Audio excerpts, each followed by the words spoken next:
जो इस पिंडी के और छोर का पता लगा के आ जावे पहले, हम उसके गले में माला डाल देंगे कि देवताओं में वही बड़ा है। शंकर जी ने कहा ऊपर कौन जाना चाहता है? ब्रह्मा जी ने कहा ऊपर हम जाएंगे, क्योंकि इनका वाहन हंस है। तो हंस कैसे उड़ता है? कभी कभी सेठ जी बगल में बैठे होते हैं ना, भले ही गाड़ी चलाना ना आवे, पर वो ड्राइवर गैर गुर ऐसे यूं करता है तो सेठ को लगता है कि गाड़ी मैं भी चला लूंगा। क्यों? वो देखता है, देखा है ऐसे यूं लग गया गैर, यूं लगा तो मैं भी चला लूंगा। तो उन्होंने देखा ना ब्रह्मा जी ने हंस पंख कैसे फड़फड़ाता है, तो कह दिया हम ऊपर जाएंगे। शंकर राजी हो गए। नारायण का नंबर आया, भगवान ने कहा हम नीचे चले जाते हैं। भगवान नारायण वराह रूप धारण करके अंदर नीचे प्रवेश कर गए। शंकर जी ऊपर चले गए। रामेश्वर की धरती से हम शिवलिंग प्राकट्य सुन रहे हैं, कितने बड़े पुण्य की बात, कितना अच्छा लग रहा है, बहुत बढ़िया लग रहा है। एक ऊपर एक नीचे, सूत सौनक ऋषियों को कहते हैं लाखों वर्ष व्यतीत हो गए। ऊपर के और छोर का, नीचे के भी और छोर का पता लग नहीं पा रहा था कैसे, लाखों वर्ष व्यतीत हो गए। अरे उसके अंत का तो तब पता लगता है जिसका आरंभ होता है। शंकर अनादि है, तो अनादि का अंत नहीं होता, अनादि तो अनंत होता है, अनंत होता है। जिसका जन्म ही नहीं उसका समापन क्या है? कोई नहीं था तब महादेव, कोई नहीं रहेगा तब शंभु, तब शंभु रहे।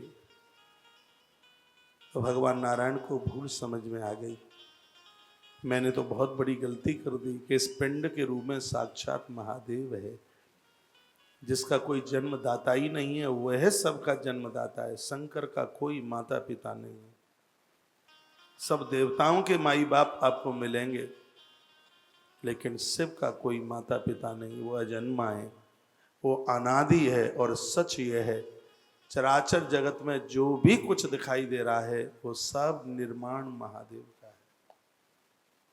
एक और हम बहुत श्यामा, एक से अनेक बनने के लिए कभी मन में बात आई थी, तो सब देवताओं को उन्होंने ही बना दिया। संसार का मालिक है इसलिए वो शंकर है, सबको संस्कार उसने दिए हैं इसलिए वो शंकर है। इनको माता जो जन्म देगी उसे माँ कहेंगे, जिसके अंश से हम जन्म लेंगे उसको पिता कहेंगे, माँ का जो भाई होगा उसको मामा कहेंगे। सब रिश्ते महादेव ने बना के तैयार किए। शंकर के ऋण से तो कभी कोई ऋण नहीं हो सकता। भूल समझ में आ गई नारायण को, और वो उन्हीं पामों वापस चले आए।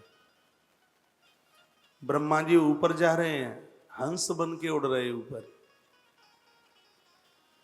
अब वो और छोर नहीं मिला शिव पिंडी का, उससे चिंता नहीं है उन्हें। दिक्कत ये है कि कहीं विष्णु मुझसे पहले ना आ जाए,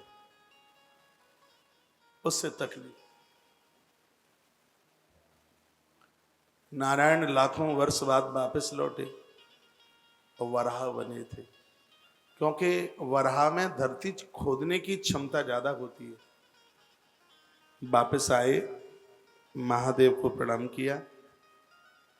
महादेव ने पूछा, ओह लगता है कि तुम पिंडी का छू के आ गए, पता लगा के आ गए अंतिम छोर का। नारायण रो पड़े, चरण पकड़ लिए, कहा सरकार मुझे क्षमा करो, मुझे माफ कर दो, गलती मैंने कर दी, और मैं आपका अंतिम छोर का पता लगाने को चल पड़ा। इस पिंडी के रूप में प्रभु आप हैं, आपका आरंभ ही नहीं है तो आपका समापन क्या होगा। प्रभु मैं अपनी गलती का एहसास करता हूं, मेरी गलती आप माफ कर दें। शंकर ने नारायण को उठा करके अपने कंठ से लगा लिया और कहा लोग मुझे हर कहते हैं, आज से तुमको लोग हरि के नाम से जानेंगे। ब्रह्मा जी ने कहा कि हम तो झूठ बोल देंगे, इतना बड़ा पंडित होके और कहता है झूठ बोल देंगे। फिर सोचा कि हमारी बात साबित हो तो इसके लिए कोई हमारा पक्ष लेने वाला, गवाही देने वाला। लोग गवाही कार जल्दी तैयार, उनको पूछ लो, उनको पूछ लो, उनको क्या पूछ लो, वो तुम ही जैसे हो। तो दो गवाही कार तैयार कर लिए। एक तो केवड़ा, दूसरी भाषा में केवड़े को क्या कहेंगे, केतकी। और एक भोली भाली मेरी सीधी सादी सी गौ माता। ब्रह्मा जी बोले, सुन तेरी भारी पूजा है, मेरे पक्ष में दो बोल बोल देना, कह देना कि इस स्तंभ के ऊपर मैं बैठी थी और ब्रह्मा जी मुझे वहीं से उतार के लेके आए हैं। फूल को केतकी को का तुम भी बोल देना, तुम्हारी महिमा ज्यादा बढ़ा दूंगा, ये जिम्मेवारी मेरी है, क्योंकि मैं देवों का पंडित हूँ, सब रचना मेरे द्वारा व्याख्यान हुआ है, मैं जो कहूँगा वही होता है, तुम्हारी महिमा बढ़ जाएगी। तो वो लोभ में आ गए दोनों के दोनों। ब्रह्मा जी महादेव के सामने आके पधारे, मुस्कुरा रहे थे। जैसे ही नारायण को देखा तो मुंह काला हो गया ब्रह्मा जी का, काटे खून नहीं रहा, रे जो तो हमते पहले आएगो, को पतो लगाए के तो ना आएगो। भगवान महादेव बोले, ओ अच्छा जी ब्रह्मा जी आइए आइए आइए, लग रहा है कि आप तो बिल्कुल इस पिंड के और छोर का पता लगा के, हाँ बिल्कुल बिल्कुल हत्ती रख के आए बिल्कुल वहीं से, और दो गवाहीकार भी लेके आए। सबको क्रोध आ गया। महादेव बड़े भोले हैं, लेकिन कोई झूठ बोलता है बहुत क्रोध करते। ब्रह्मा जी को कहा, तुझे शर्म नहीं लगती बिल्कुल झूठ बोलने में? कहा झूठ नहीं बोल रहा हूं मैं, केतकी और गाय से पूछ लो। दोनों ने कहा कि हाँ हम बिल्कुल ऊपर बैठे थे, हमें वहीं से उतार के लाए। शंकर जी को इतना क्रोध आया, केतकी फूल को श्राप दिया, मैं तुझे श्राप देता हूं, यदि किसी ने तुझे पूजा में ले लिया तो उसको घोर दरिद्रता जन्म ले लेगी, मेरा ये श्राप। इसलिए केतकी फूल पूजा में नहीं चढ़ता। किसी जमाने में केतकी का बड़ा हल्ला था, इसके बिना कोई पूजा ही नहीं होती थी, ब्रह्मा जी के बिना कोई यज्ञ ही पूरे नहीं होते थे। लेकिन भगवान महादेव इतने अति प्रसन्न अप्रसन्न, इतने अप्रसन्न हुए, जो इतने अति प्रसन्न होते थे ब्रह्मा जी के ऊपर, तो इतने अप्रसन्न हो गए, इतने उनसे विपरीत हो गए। सबसे पहले तो उन्होंने इन दोनों गवाहीकारों को श्राप दे दिया। केतकी फूल को श्राप दिया, फिर गैया गर्दन हिला रही थी और गाय को कहा कि मैं तुझे श्राप देता हूं, तेरा मुख अपवित्र हो जाए, तेरा मुंह अति अपवित्र हो जाए, ये मेरा श्राप है तेरे लिए। गैया आंख में आंसू भरती हुई रो पड़ी। उसके तत्पश्चात इतना क्रोध आया भगवान को, महादेव को, कि भगवान के क्रोध में से भैरवनाथ प्रकट हो गए। और भैरवनाथ ने शीघ्र ही जिस मुख से ब्रह्मा जी झूठ बोले, उस मुख का मस्तक छेदन कर दिया।